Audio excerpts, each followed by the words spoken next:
from Alibaba. We've My got creams the are super not. approved. My creams are not from Alibaba. My creams are from Europe. What's up, guys? Welcome back to my channel. So I'm here today to talk about part 2 of the Real Housewives of Dubai Season 2 Reunion, or Season 2, Episode 15. So be sure to like, comment, subscribe, and let's jump right on into it. So first and foremost, regarding the whole Ayan versus Lisa situation, we just got a whole new explanation for where the tension lied between them, and apparently it started way earlier than we may have initially thought. So apparently, Lisa wanted Ayan to tell Rihanna, who was pregnant at the time, about Lisa's Mina Rowe brand. Oh, my best friend will send you some maternity wear, blah, blah, blah. And mind you, she wanted this because I guess Ayan had reached out to Rihanna, told her about her makeup line, and Rihanna was like, oh, whatever you need, I'll help you out. Rihanna followed Ayan back. And so Lisa wanted to capitalize on that. And on the one hand, I get it, but it's kind of like when you have, when someone has a friend who works at McDonald's or some shit. It's ooh, if you're a real friend, you're not gonna be ooh, give me some free shit. Because they can lose their job over that. They can't just give you free shit. You know what I mean? There are people who expect that. Or they'll expect you to give them a discount if you're a cashier at a store. And it's well, I just can't give anyone a fucking discount. You know what I mean? It basically felt like that. Or oh, you just got a brand new job, hook me up, hook my friend up. It's that, it just doesn't work like that. I don't know. So that was kind of weird. And again, that was the first day of filming, the first scene that Lisa and Ayan filmed this season. And Lisa mentioned, oh yeah, that's when I knew something was off. When you didn't hook me up with Rihanna, basically. And it's that was way before the Bali trip. That was way before, you know what I mean? It's just so odd. Again, we had no idea about this. We had some brand new fucking reason thrown in the mix now. It's just oh my goodness. It was kind of over the Ayan Lisa stuff. But again, you kind of know that I'm kind of not with how Lisa's handling the situation. I think Lisa did not have a good season. I think one could argue this was a takedown season for Lisa. I'd entertain that argument, you know what I mean? But she just did not have a great season, you know what I mean? And again, in the last recap, she's joining Brooks over on the villain side. And Sarah's also kind of aligned with them a bit. She has some kind of side eye kind of on her, but she's also quick to call them both out. Sarah called both Lisa and Brooks out in this episode because she wasn't a fan of how they were moving. And speaking of Brooks, she is just being so odd with Taleen. She's yeah, we're all good, let's move on, let's move past it, let's brush it under the rug. But Taleen is no, let's address it. Let's work through this, but Brooks isn't interested. She's also made all these weird noises that Lisa chose that finally, and these faces, Brooks is just on one low-key. It's just so funny. But I'm here for Taleen genuinely holding Brooks accountable. And I'm saying genuinely because later on, Brooks is I think I'm ready to move on, Taleen. I don't think I need to hear anything else. I'm good, blah, blah, blah. But Taleen felt otherwise. She was I need Brooks to take accountability for this. And in turn, Brooks was oh, well, if that's the case, if she wants to go backward, then I have an issue about this, an issue about that. And it's you said you were good, but now all of a sudden you're going to air out these issues. Brooks is very tit for tat. It's just you can't move on like that. You know what I mean? It's just not working. But anyways, the episode kicks off with them all talking about the whole Brooks, Taleen, Rafi situation. But Brooks swiftly asks to move on from it. She's I don't want to reopen that. I just want to move on. I'm going to get upset, blah, blah, blah. Because they were discussing whether Rafi had, the right, essentially, to step in and, check Brooks. Because they were friends first. They've known each other for, damn near a decade. Because if Taleen has known Brooks for, 8 years, and if Rafi knew Brooks first, it's he had known her for, 10 years, damn near, you know? So, yeah, there's that. They're discussing all that shit, but Brooks isn't interested, which I kind of get, but yeah, she's let's move on. And he just does. He just moves on from that, which I get. She just seemed kind of distressed about the whole situation, I will say. But anyways, they discuss Bali afterward. Specifically, everyone, expressing concern about Brooks not being there. Because at the time, Brooks was kind of, had issues going on with a lot of different people. But they all came together and, expressed concern. Taleen shares that she and Rafi both called, glass house. They called her house, trying to see what was going on. So, like, they were all concerned about her, which she liked. And, of course, we discussed Brooks, Taleen, and Stanberry all coming together and bonding over their hatred of these gowns. And while bringing up these dresses, they, of course, discussed the designer. And his name is Sukdik. And everyone's like, oh, suck dick? No, it's not right. It's Sadiq. But, like, no, it's Sukdik. Like, that's how you say it. But, so I'm kind of laughing at it. Sounds like, oh, it sounds like suck dick. And it's like, you guys are in that, like, country. Like, I don't know. Well, I don't know if he's, like, from the UAE. But you know what I mean? Like, you guys are Westerners going to this different culture. Like, this is what they don't like. You know what I mean? It's like, oh, you're over here, like, making a mockery of our names because it sounds like this vulgar phrase in a completely different language. Like, okay. I don't know, just like, okay, whatever. But yeah, everyone thought that Ayan pronounced it wrong, which is like, oh, suck dick. But no, that's how you say it. Like, she said it correctly, basically. Andy then acknowledges that Taleen has apologized to Brooks, and Brooks says, you know what, that works for me. I'm ready to move on. And Taleen's like, well, I want you to take accountability for all the vitriol you spread on social media. Because Brooks is saying shit like, oh, Taleen and Rafi, they sleep with other people, they invite women into their bedroom, like, shit like that. And after mentioning this smear campaign, as Taleen called it, Brooks is suddenly like, okay, well, you know what? Her mother and her sister both slandered me on the show, blah, blah, blah, even though she just said that they were good. But now, all of a sudden, she has all these other issues, and that just shows that's not out of, like, a genuine space. Brooks just doesn't want the conflict anymore, but she doesn't want to actually move on and, like, air everything out. Because you have to talk about to move on. You know what I mean? You can't just brush it under the rug. And in that spirit, I love that at the very end, Andy was about to end it with, like, Lisa and Ayan being on the outs, but Ayan was like, no, I don't want to leave it there. And they ended, like, you can't end it unresolved like that. You just can't. But anyways, after Taleen doubles down and breaks down how Brooks's commentary was hurtful, Brooks admits that she overreacts and she needs to dial it back. And they leave it there, but again, it feels unresolved. And then during break, Taleen vents to Sarah, Lisa vents to Brooks, and Ayan vents to Stanberry, little duos, if you will. And Brooks actually winds up going to Taleen's room, and she says that she wants to move on. But Taleen wants Brooks to actually take accountability. And the thing is, Taleen is like, if you want to move on and, like, move to, like, a deeper place, we have to, like, discuss this shit. But Brooke seems to be like, no, let's move on. Let's keep it light. Let's just, like, but again, that is the recipe for, like, another falling out. It's just not productive, basically. So yeah, you know, it just doesn't go well because Taleen, again, she holds her own. And then after break, we get a segment on the ladies' shitty athleticism. And I think here is where they would have brought Saba out because, like, Saba made a whole thing of, like, oh, I grew up playing a lot of golf and she wound up sucking. So I think this is where she would have been brought out to the couch, but she missed the reunion. I wish Saba would have come because she seems to have formed relationships with some of the other friends and whatnot, but her falling out with Sarah just kind of, I guess, did that away, basically. I wonder if they still invited Saba, or if they, like, didn't even bother because she felt with Sarah. I don't know. But anyways, they then segued to discussing all the drama that occurred during the whole golf staycation and whatnot. And remember, some of the key issues on the staycation stemmed from Lisa's Mina Row event, because Brooks was upset because, like, oh, you're using these other spa services instead of my own, blah, blah, blah. And Brooks explains why she was so upset about this. And as Lisa's responding and kind of going in on Brooks, Stanberry mentions that this whole group kind of has an issue of attacking each other's businesses. And she hones into how Lisa attacked her business, Taleen's business, and it's just not cool. They all work very hard. And in turn, rather than being like, you know what, you're right, we've all kind of done it, you've done it to me as well. No, Lisa responds by unveiling proof that Stanberry plagiarized in her journal. I didn't know what they were talking about, by the way. Like, I don't think it's like I don't think Stanberry, like, wrote a book for anyone. Like, is it something that she endorsed? Some, like, I don't know what this was, but Lisa was like, this is plagiarism. This is your journal, this is another journal that I had. This is the same, this is plagiarism.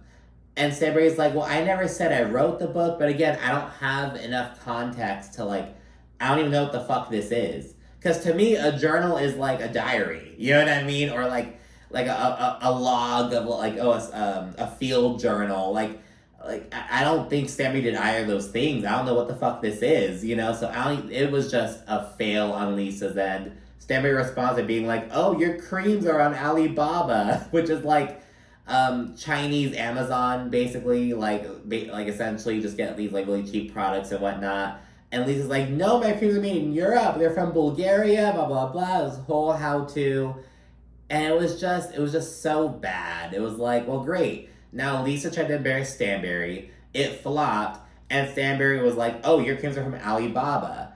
And so this whole fucking thing, apparently Brooks was accused of like finding the creams on Alibaba. So it's a deeper issue, basically. So yeah, it just backfired on Lisa. This whole, Lisa did not have a good season, and the reunion was she came out pretty bad in part 2 of the reunion, I must say. And honestly, I've kind of had that sentiment, but I feel like just looking at this part alone, she just didn't come out, objectively looking at it. I don't know. It is what it is.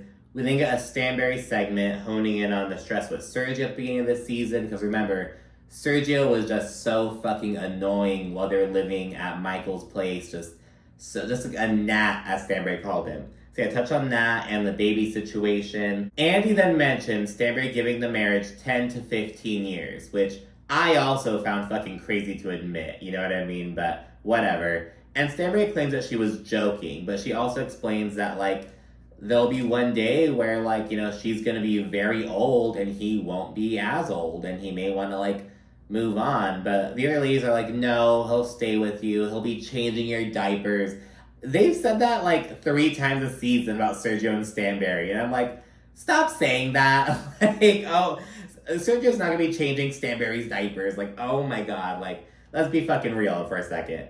And while Stanberry, Sarah, Taleen, and Ayan are all praising Sergio and praising their relationship, just kind of speaking positively about it, fucking hating ass Brooks whispers to Lisa, I'm falling asleep. And it's oh my gosh, whatever, just being just trying to be upset about something, oh my goodness. Segueing to Sarah, we then learn that she and Thirsty Akeem broke up because he cheated on her.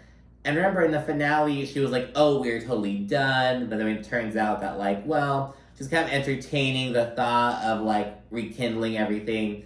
But she says that got to the point that she hired a part detective, and, his ex has reached out with screenshots, this whole fucking thing.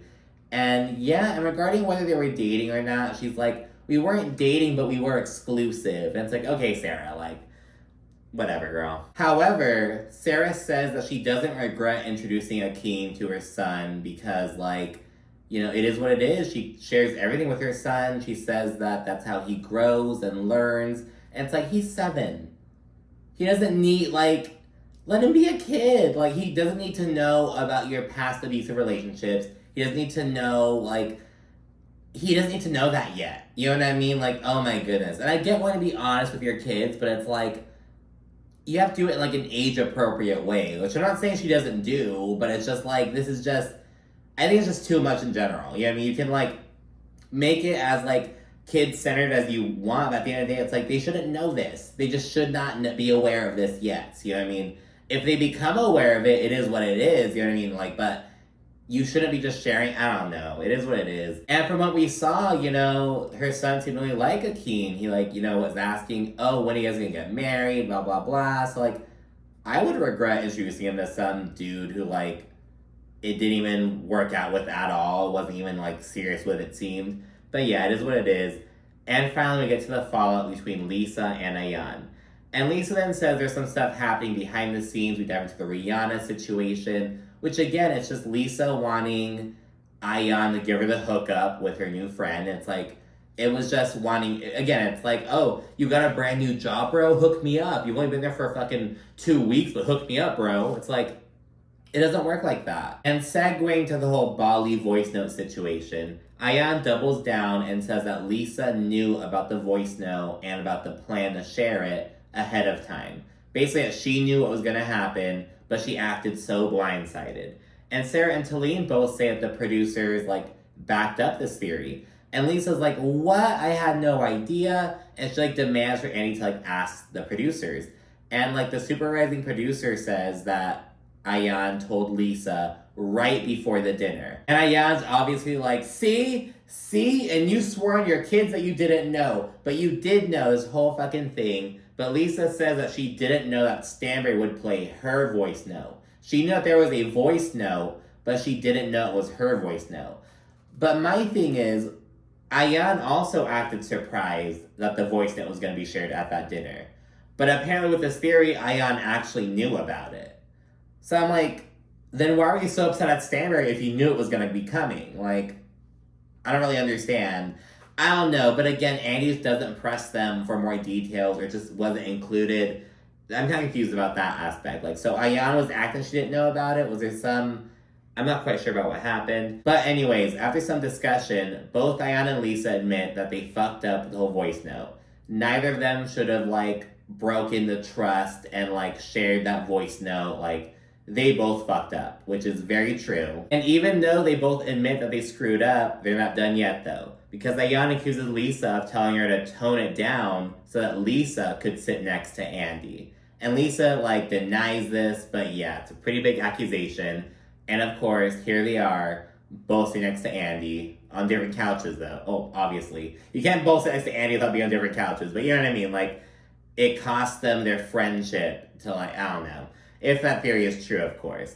And Andy then calls the issues surface bullshit, and he's like, can't we, like, move on from this? Like, what else happened at the finale party? Like, what caused the issues to, like, get this bad, essentially? And Lisa confirms that it's over the bragging thing. And this feels like just like a straw that broke the camel's back situation. Like, that's how it really happened. Like, I'm on good terms now with my, like, ex-best friend, but we didn't talk for, like, over 3 years. And the final, like, breaking point, like, the final, like, argument was so fucking stupid.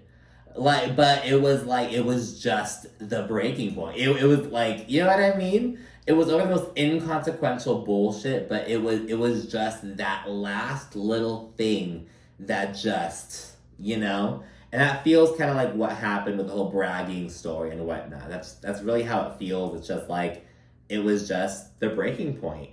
And regarding the finale, Ayan says that she told all days ahead of time that she was going to be bringing her son Taj, and she asked them, hey, if you guys have any issues with me or want to address anything with me, tell me now so I don't bring my son. Basically, like, she didn't want to fight in front of her son. And at the finale, she mentioned that. She was like, I can't believe Lisa called me a liar in front of my son.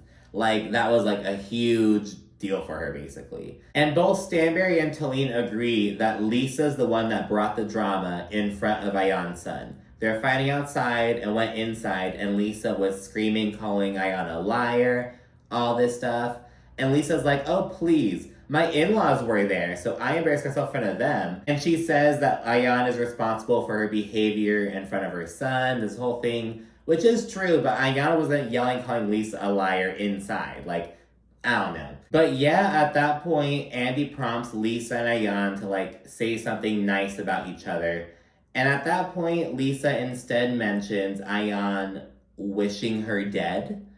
And Ayan's like, what the fuck are you talking about? What do you mean?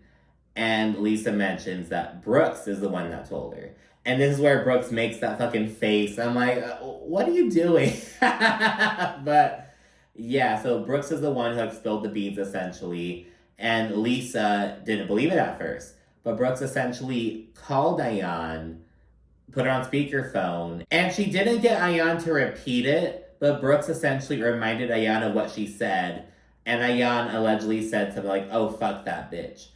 And Ayan denies this. She, like, denies. But Lisa says, no, I heard it with my own ears. I'm a mother. I have children. That's disgusting. That's so dark. And it's like, well, you didn't hear Ayan say those words, but you didn't hear her deny it, I think. And that's the thing. I think we need to clarify, like, what's going on. So essentially, Lisa seems upset that Ayan didn't deny saying that, it seems. But she's denying it now. So yeah, and Lisa steps away for a moment. While she does so, everyone else kind of bags on Brooks for setting Ayan up. Like, you don't do that, blah, blah, blah. But again, you don't fucking go around sharing voice notes either. I mean, like, how is this really that different? I mean, if you really think about it.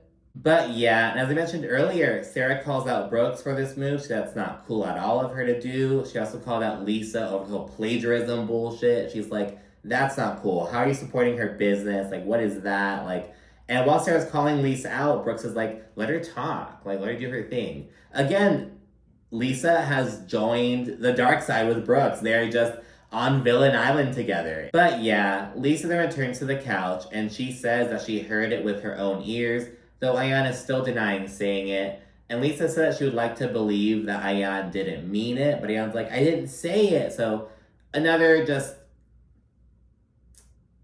it's two different stories. Like what's, you know what I mean? That's kind of how it is with Lisa and Ayan. It's like, they just have different stories. Either someone's fucking lying or like they've just like, I don't know what is even going on essentially. It's just like, they just have totally different versions and that's just consistent with them. Andy then attempts to leave the conversation there, though Anne's like, well, no, I don't want to leave it there. I didn't come all this way to like leave it there. And Andy's like, okay, what do you want to say? And essentially both Ayan and Lisa agree to like leave the door open. They agree to like maybe get a coffee sometime. They're just not ready right now. So that's a good way to end it, I guess. You know, it's something. And the final component to the reunion is the little gift-giving segment. And I love how the newer franchises like Dubai and Miami all have little like reunion traditions made. Like on Miami, they take a shot at the beginning of the reunion. And on Dubai, they essentially have ladies like bring a gift for one another and whatnot. So yeah, Brooks gives Ayan a blinged out cup so she can quench her thirst, calling her thirsty. Ayan basically does the same thing. She gives Lisa a jug of water. Really falls flat. I was very disappointed with Ayan with that. You know, it's like, okay, girl, after ending on that note, you're giving us fucking gallon of water? Like, oh, great, you know. That was awesome, Ayan. It wasn't even like funny shade. It was like, okay, that fell flat. Sarah gives Taleen edible underwear, and it's like, girl, can she even bring that shit back into Dubai? Like, you know what I mean? But yeah, so that's kind of funny, harking back to the whole like, oh, Taleen's vagina is showing, blah, blah, blah. Taleen gives Brooks a dress that she previously lent her, and it is a great moment. You just have to see it. I would never wear her wardrobe because she doesn't have one. And I want her to show one article of clothing that I've ever worn on The Real Housewives that she lent to me or gave to me. Bada bing, bada boom. Okay, so those are the items Oh my of God. hers you wore on season Oh one. my God. Keep it. You wore my whole wardrobe. You can keep it. You said one article. There it is.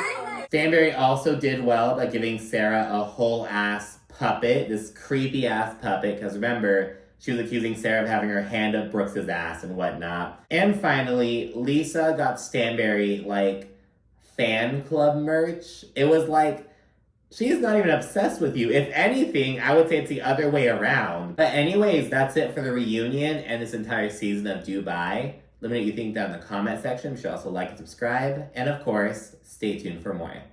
Thank you for watching. Bye.